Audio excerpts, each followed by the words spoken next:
Welcome to the Life Self-Mastery Podcast, where we bring in entrepreneurs who have created online businesses and improved their lifestyles. Here's your host, Rohit Malhotra.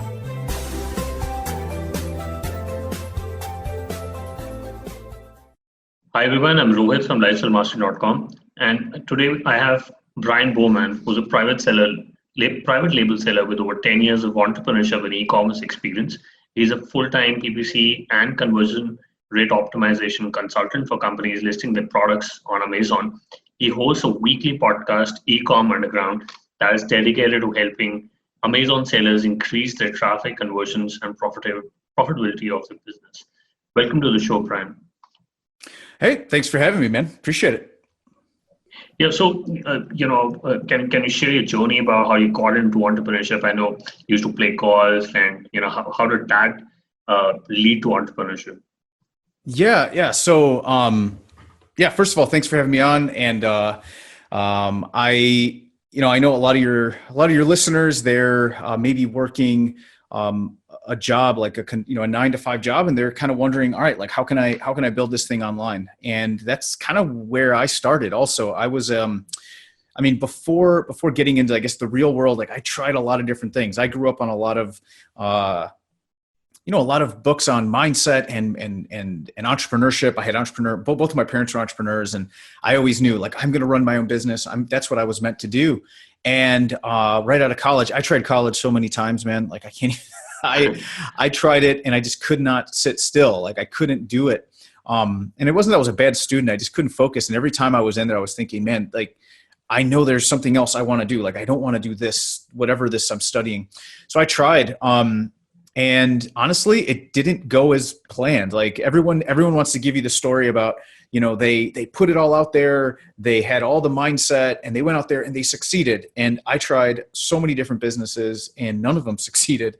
And I think that I actually was probably pretty well equipped at a young age to be able to make it happen. But I tried, it didn't work until I figured out one business that actually was the first one I got to actually turn a profit. And we worked that for 2 years. It was a document management company, which, if you don't know what that is, it is not very exciting, but basically it's managing records for offices and like medical billing agencies and things like that. So we did that, and that actually did really well, relatively speaking, considering I had like 8 different businesses that completely failed and couldn't really find anything that worked. And like any good entrepreneur should do or would do, as soon as that thing kind of started working, I had another existential sort of crisis. Like, what am I doing? Now, mind you, I'm in my early 20s, and it's so interesting. You look back and just like, oh, you have so much time, like stop stressing out.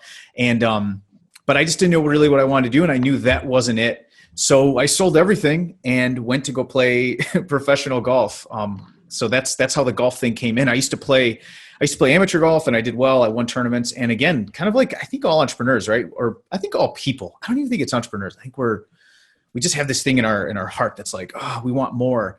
And we're always chasing it. And I think it's a good thing. We have to hone it in. And that's one of the things I've learned over time. But so sold everything, sold the business, sold the car, sold the house, everything we had. I took me and my new bride. We went to California and played pro golf for almost 5 years. Got injured, had to figure out what I was going to do. And honestly, in my mind, was like, all right, I tried business. I tried following my dreams. Now I have to do what I'm supposed to do, quote unquote. So I went back, finished my degree. I was actually able to sit down for a couple of years and finish that thing. Became a consultant. And there I was back, I guess, kind of where I started, just trying to talking to you, that I was in an office working my tail off, making good money, but hating every minute of it because I just felt like confined. And I was back in that same place as a 19-year-old that just couldn't sit still. And I knew this wasn't what I wanted to do. And that's where the opportunity came to double down on. We had been doing some e-commerce on the side. I'd actually started my start on Amazon, I guess, or like online, e-commerce was actually flipping textbooks. That was where I started, and it was crazy, the margins. Like I could find textbooks. What never made sense to me was I could find textbooks on eBay for like $5, and literally flipped them in 2 days on Amazon for like 50. It was insane. And that was where I first had my taste of realizing that online, not every buyer thinks like you. Like not every buyer, certain buyers are comfortable with certain sales channels and certain ways of buying, and like everyone has their own preferences basically. So I started doing that, and then we started selling furniture online actually, but it was always for extra money. It was never a complete, like, it wasn't a business to put food on the table. But right about that time when I was kind of getting frustrated with my life and my job, my wife started getting sick, and I kind of started seeing the writing on the wall. I spoke about this at Funnel Hacking Live this year, and I shared this on stage. It was the first time I've ever shared it in front of almost 3,500 people. But I talked about kind of my struggle with that, and honestly, at that point, I knew that my job wasn't going to be able to pay for what was coming up, and I knew I had to be home, and I had to have the time to be there for her. And it was a good decision because it's 7 years later, and we're still in the middle of a fight. But it also ended up being like a huge blessing in disguise because it forced me to make a decision. It forced me to go back to what I think is just my roots and what I wanted to really do, be an entrepreneur. So I just doubled down on selling online, and we doubled down on our FBA business. We had two brands. One of them was in the camping niche, and that one took off. We actually ended up selling that brand, and and now we're about to launch a new brand. And since then, I've created a separate business that's to educate sellers and basically save them all the headaches that I went through. So, got it. And how long you've been selling e-commerce? Has it been 7 years since you've been selling on FBA? Yeah. So on FBA, we started 4 years ago. But I mean, I've been, like I said, we were always selling online. Like we had our vintage furniture, we were reselling that. That was, 6 years ago. And I started kind of understanding eBay and Amazon probably like 7 years ago. Yeah. Got it. And what I've noticed is customers on eBay are very different from Amazon FBA, and things are constantly changing on Amazon FBA with Amazon taking off reviews from top selling products, and a lot of new things keep coming on. So do you want to talk about how did you build your email list, and did you build any sales channels, or did you just focus on creating great products and using Amazon search engine to sell your products? Yeah. So, I mean, I had kind of a rude awakening. And I think it's something that anyone who's listening, who sells on Amazon, is thinking about selling on Amazon, is just, you have to be aware of this. Amazon is an amazing place to make sales. It's an amazing way to generate cash, but it is not a business. One of my early mentors, Dan Kennedy, always said, a business without a mailing list is not a business. And if you don't have a way to contact your customers, to build rapport, and to actually have a back end, everyone, if you're going to build a successful company and a truly saleable company that actually can be sold at a profit, you have to have a way to remarket to your customers on the back end. And if you're not able to do that, you truly do not have a business. And it's just it's something that hit me. It hit me square in the face. We had very successful business on Amazon. It was growing like crazy. And I just remember it like yesterday. Woke up Tuesday morning, I turn on my phone, and as always, refresh the Amazon seller app to see, what kind of start we're off to. And basically it's always good news, except this morning it wasn't. And my heart sank, my freaking heart's beating out of my chest. And it's the thing that probably every Amazon seller has in the back of their mind that I hope this doesn't happen, is I hope I don't get shut down, right? Like that's the big fear. And sure enough, it was one listing. I got an email, one listing got shut down, another listing, then our whole account. And it turns out it was just black hat, competitors. I won't talk about it on the show here, but there's a couple of very, very, very easy ways to get your competitor shut down. And they're just, it's a tough marketplace. So I'm not fear mongering, and I'm not saying like, oh, be terrified. I think Amazon's amazing. In fact, I encourage all of my students and my clients to sell on Amazon, but you have to build that list, that way to communicate with customers in a sales process off Amazon. So for me at that moment, I'm left with, a little over 72,000 in inventory, another boatload of products coming overseas, coming into the country. And it's like, I have no way to move it because I have no sales channel anymore. So that's when I really started focusing on creating sales funnels, creating offers, and not just trying to push products. I'm building a list of customers. An email list is good. Listen, like, you do have to generate leads and nurture those leads till they ultimately become customers. And I believe in that. And that's one of the 3 pillars of the framework that I teach. But at the end of the day, what you want are customers. Customers are the most valuable thing you have in your business. And without them, you don't have a business. Got it. So what, how would you build an email list? If you want to build it from scratch, is it giving your products for free and in return of getting an email address? Well, what is the best strategy? So this is where there's all different types of conflicting thought on this, right? Some people want a volume play, like, let me just get a whole bunch of emails. So what do? They do a giveaway. And let's say you're in the dog niche and you sell dog supplements. I don't know. Yeah. And a whole bunch of different dog products, supplements and leashes and stuff. Okay. Oh, great. And you do a giveaway and you're giving away like iPads and stuff. Like, people do this. And it's like, what? Of course someone's going to sign up to get a free iPad. Why not?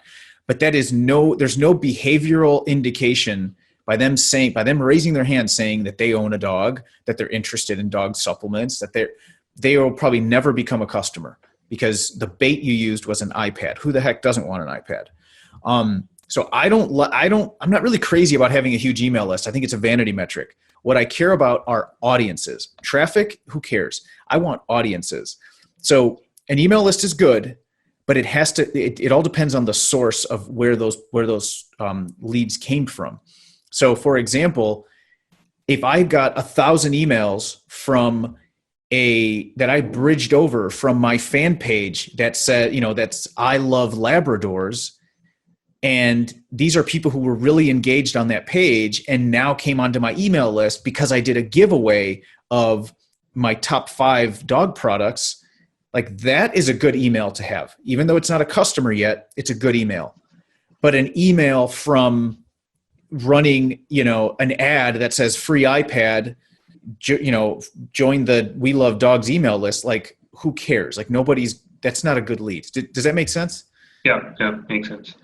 I want to talk about Facebook Messenger marketing. It says that a lot of marketers are saying that in another 5 years that's going to be a big marketing channel. Why do you think Facebook Messenger marketing can be a great sales channel? Oh, it all comes down. It is the future of marketing. Like, let's just not even say it can be. It might be. It is the future of marketing. We've seen it proven in other marketplaces internationally what the power of messenger, like messaging apps, can be. And I'm convinced that Zuckerberg will stop at nothing short than making it the internet. Like, it is the future of marketing. Now, why is it so powerful? As someone who's been a student of marketing for a decade and somebody who's been doing it for almost as long, I can tell you that consumers are changing, right? Buyers are changing, and they're smarter than they've ever been.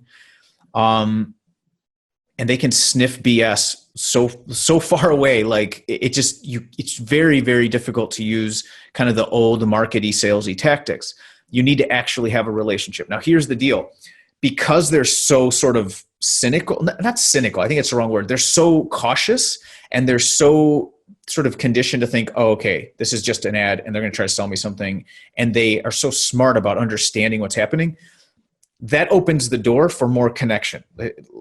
Hopefully that makes sense. So like, because they understand, like, this is what we see. As soon as you interact in a way that says, I actually give a crap, like, I want to listen to you, I want to hear what you have to say, people very quickly get engaged. Like they actually want to, they want to, like people have feelings and they have opinions and they want answers to their problems. They just don't want to be sold, and everyone's selling. And where Messenger opens up this massive opportunity is it allows you to have a one-to-one communication where I can ask open-ended questions. I can actually provide a custom tailored solution for you. So it's the same content marketing strategy, results in advance, add value before money ever changes hands. None of that changes. In fact, I did a whole podcast on this, on why messenger bots are the future of marketing. But it's because you're able to have that you're able to curate. That's what it is. You're able to curate the content, curate the advice, curate the value that you're giving for that person. And one-to-many push marketing like email it's still effective, but the future is a true like communication with your customers. And the fact that you can automate it all means you can do it at scale. So that's why chatbots are hands down the future. And you can get their email, and you can get their phone number, and you can get all the stuff that we want to get anyway, and their address and everything else. You can do it through chatbots, and you can do it seamlessly and automate it. But as a front end way to start the communication, there's nothing like Messenger right now. Got it. And how can I get my buyers to opt in to my Facebook Messenger list? And what sort of engagement rates can I look at on my Facebook Messenger? So totally depends on your niche. For example, I have a client. One of our intensive clients, we have a program called Ecommerce Intensive, and it's a 16-week sort of like boot camp. And one of my clients, like he has a lead magnet, like the same thing you would normally do, right? Just a regular old lead magnet, but he distributes it through Messenger, and he's getting leads by just doing a simple click to Messenger ad. He's getting leads for like 50 cents a pop right now on average. Okay. And still getting their email, right? Like later on in the sequence. But that's one example. If you're in the like info space, you're going to pay a lot more, but you're going to pay a lot more for a lead anyway. But keep in mind the quality of this lead. This is somebody who's willing to have a conversation with you on Messenger, which is a much more intimate and more sort of higher touch point, higher touch channel than email, right? Right. So to get leads for 50 cents, it's way more valuable than an email, in my opinion. And but it's not always the case, right? Like I have campaigns that in certain niches, especially like in the info niche, you might be paying $2 or $3 a lead, which is pretty comparable to email. But again, it's a more valuable lead than someone who opted in for an iPad.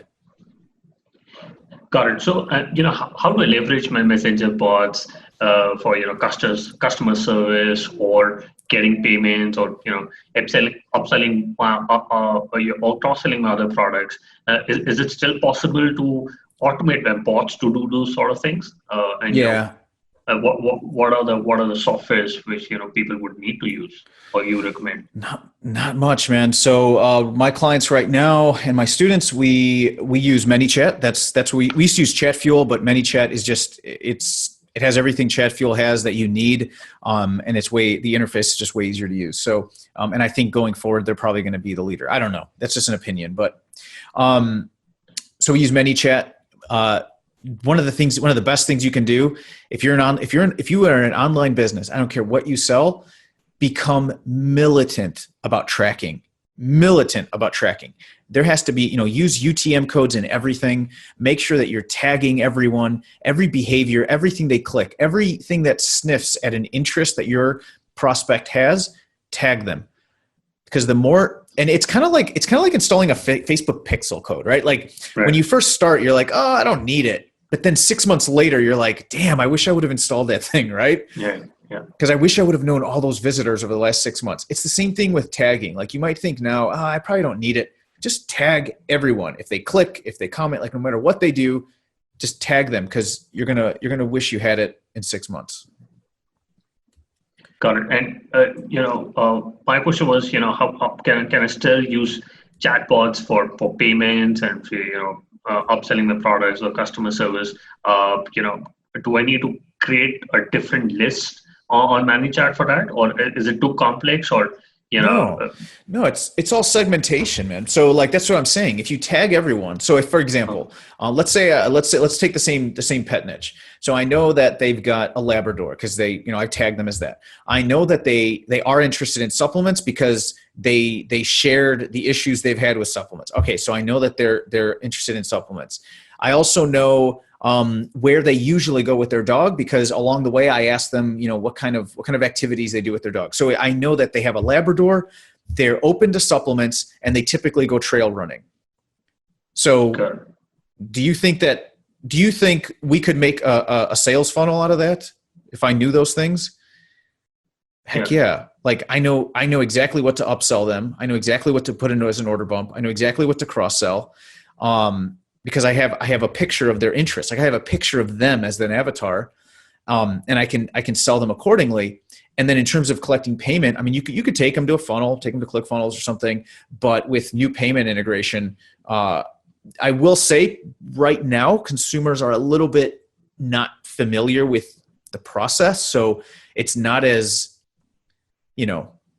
it's not like, oh, everyone's paying, you give them the chance to pay in Messenger and everyone's paying. No, they're still a little uneasy about it. But I think very soon as more companies introduce it and roll it out and allow people to pay through Messenger, I think consumers will get more familiar with it and more comfortable, like anything else. Got it. And what is your process for building effective chatbots? Do you have any process which makes it simple to create chatbots which really work?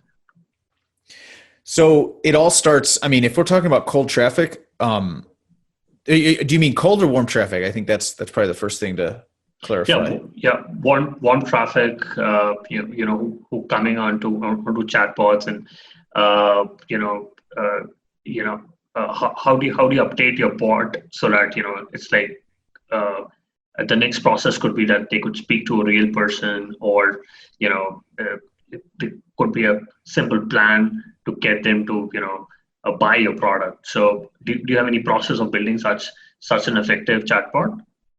Yeah. So, I mean, we always incentivize our email. So we always try to bring any other list we have. Like if we have an email list, we always try to incentivize them to come over to Messenger with some kind of offer. And then we, along the way, depending on what they, I guess for customer support, we have, the way we set it up in ManyChat, we have a main menu that has customer support. And if they comment a word that our bot doesn't recognize, it opens up a live conversation so that it flags us so we know that there's an issue.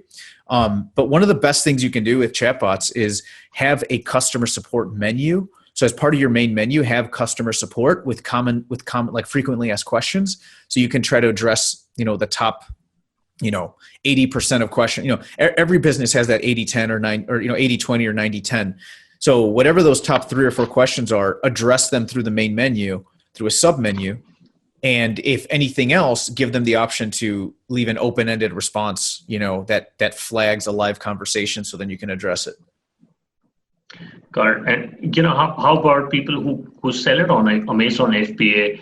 Do you recommend a software like a Shopify or ClickFunnels to diversify the distribution channels, or do you recommend any software for them? Yeah, hands down. So what you're going to want to do as an Amazon seller, you're going to want to start building up your buyer list. So your first transaction, you want to use a funnel, whether it's ClickFunnels. I mean, I use ClickFunnels. I've tested everything. I've tested every option out there. The one that we still use as of right now is ClickFunnels for front-end conversion. So we want to get our buyers through ClickFunnels, our first-time buyers, and then we have our Shopify store where we send our existing buyers to go and go crazy and buy anything else they want. Because after someone's made that first transaction, they trust you. They know you actually deliver.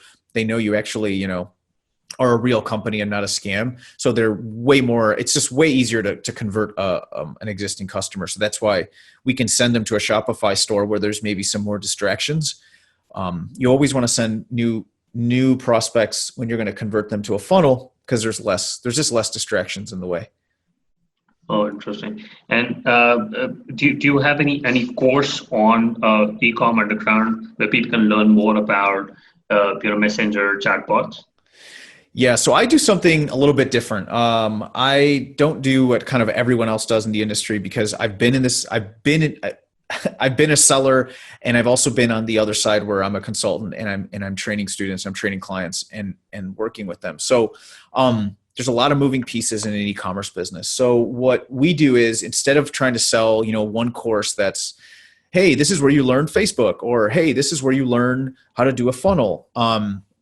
We actually provide a monthly coaching program where you come in and you get all the content you need.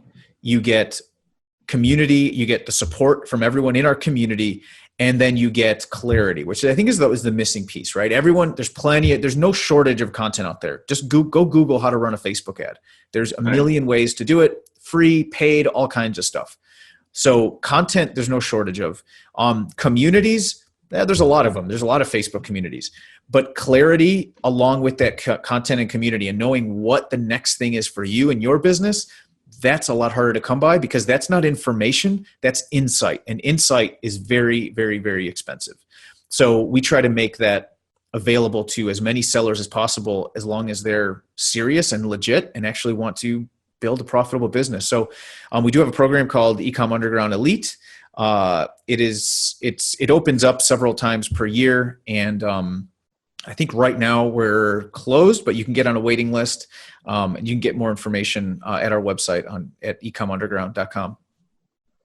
Got it. So let's quickly do the top three. What's your favorite business book? Man, okay. So favorite business book, it's a good question. All right. So many. Like I am I have so many. I read for days. I just love reading. But if you're just starting out, you want mindset. Like mindset is the most important thing. So it depends who you are. If you're just starting out, you have to read the classic, and I know you've probably heard of it, but you got to actually pick it up, read it, maybe reread it again. Napoleon Hill's Think and Grow Rich. Like that's gonna lay the foundation for you to have the right mindset, no matter what business you do, no matter what obstacles you face. Like you'll understand the foundation, and that would be the foundation. Now, in terms of marketing, man, there's so many good ones. Just go pick up anything by Jay Abraham and you'll be happy. Okay. Got it. And, if you could go back in time when you started your FBA business, what is the one thing you would have focused on? Building a list, hands down. That's it. That would have saved me. I can't put into words. I really cannot. The oh crap moment in my life when everything shut down. And had I had a list, even a small list, even just 500 buyers, but it would have been a list that I could have gone and taken care of and given an amazing offer to, so I could have gotten my investment back and not been on the verge of losing it all. Got it. And what's your favorite online tool, for example, Gmail or Slack? I gotta say, at this point, it is still. It's a tough call. Oh man, I'm geeking out over ManyChat right now. Okay. So I gotta say, right now, I was gonna say, yeah, I'd have to say ManyChat. I think that if you're gonna pick one thing to really start understanding the potential of, take 30 minutes every day to just poke around ManyChat and understand like what's possible. Got it. And what's the best way people can reach out to you, know more about Ecom Underground? Yeah, so you can go to the site, and if you go to Ecom Underground, it's with one M, ecomunderground.com. You can learn about the podcast. It's Marketing for E-commerce is the name of the podcast, and it's all marketing talk for e-commerce. We also have a free community, but you get all the details there at the website. And you can also just go to my Facebook page if you'd like. You can message me. Obviously I have a bot. His name is Hopkins. And I'll if you have any questions, you can ask there. But I would say the best thing is go to ecomunderground.com, go join our Facebook group, our free Facebook group, Marketing for E-commerce, listen to the podcast, and just start asking questions. All right, Bryan, thank you very much for coming on to the show, man. I really appreciate it. Absolutely, man. Thanks for having me. And have a great rest of your day. Thanks for listening to the Life Self-Mastery podcast, where we teach you how to start and grow your online business. For more information, visit Rohit's blog at www.lifeselfmastery.com.